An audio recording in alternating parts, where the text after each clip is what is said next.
Okay friends, మనము ration card లేదంటే food కార్డ్ని ఆన్లైన్లో ఎట్లా సెర్చ్ చేయాలనేది మీకు అప్లికేషన్ చేసిన తర్వాత ఎట్లా చేయాలనేది నేను ఇవాళ మన వీడియోలో చెప్తాను.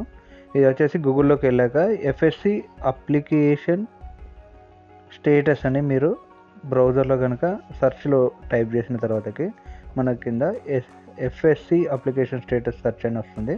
అది క్లిక్ చేసిన వెంటనే మనకు ఒకటి ఎఫ్ఎస్సి అప్లికేషన్ ఫస్ట్ అని క్లిక్ చేసిన వెంటనే మనకు ఆహార భద్రత కార్డు తెలంగాణ ప్రభుత్వం డీటెయిల్స్ అన్నీ ఓపెన్ అయితే మనకు డిస్ట్రిక్ట్ వైజ్గా ఆ డీటెయిల్స్ ఉంటాయి. ఏ డిస్ట్రిక్ట్ మీది ఆ డిస్ట్రిక్ట్ సెలెక్ట్ చేసుకోవాల్సి వస్తుంది. ఫస్ట్ మనం సెలెక్ట్ చేసుకున్నాం, ఫర్ ఎగ్జాంపుల్ ఒక డిస్ట్రిక్ట్ సెలెక్ట్ చేసుకున్నాను.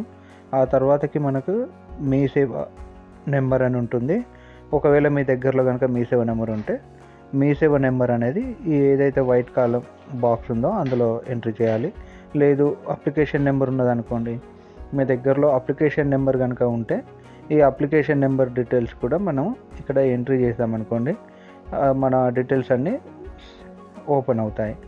అంటే మన స్టేటస్ ఏంటి, పెండింగ్లో ఉందా లేకుంటే క్లియరెన్స్ ఉందా అనేది విషయం తెలుస్తుంది. ఫర్ ఎగ్జాంపుల్ ఇట్లా అప్లికేషన్ నెంబర్ ఎంట్రీ చేశాను. లేదు మీ దగ్గర అప్లికేషన్ నెంబర్ లేదనుకోండి, మీ ఆధార్ కార్డు త్రూ కూడా మనము ఈ స్టేటస్ అనేది చూసుకోవచ్చు. ఒకవేళ మీ ఆధార్ కార్డ్ నెంబర్ కనుక ఈ ఆధార్ కార్డ్ అనే ఆప్షన్ యూఐడిఏ నెంబర్ అని ఉంది కదా, అక్కడ క్లిక్ చేసుకొని ఆ కింద వైట్ బాక్స్లో మీరు ఆధార్ కార్డు మీ ఆధార్ నెంబర్ అనేది ఎంట్రీ చేసుకొని సెర్చ్ చేస్తే మీ డీటెయిల్స్, మీ family details, application status, application details, next Mee Seva application details, అంటే పెండింగ్లో ఉందా లేకుంటే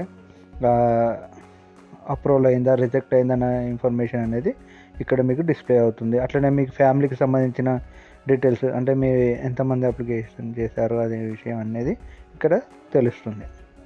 థ్యాంక్ యూ ఫ్రెండ్. మీకు ఈ వీడియో నచ్చినట్టయితే లైక్ చేయండి, షేర్ చేయండి, సబ్స్క్రైబ్ చేయండి.